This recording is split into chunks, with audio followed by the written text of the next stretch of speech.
আসসালামু আলাইকুম। শুভ সকাল সবাইকে। আশা করি আপনারা সবাই ভালো আছেন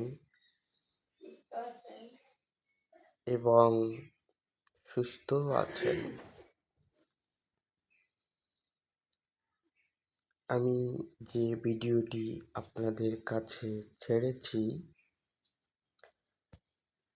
রংপুরের মনোরম পরিবেশে রাস্তাঘাটের একটি ভিডিও।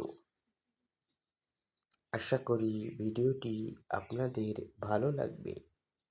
ভালো লাগলে অবশ্যই লাইক, কমেন্ট, শেয়ার করতে ভুলবেন না। ধন্যবাদ সকলকেই।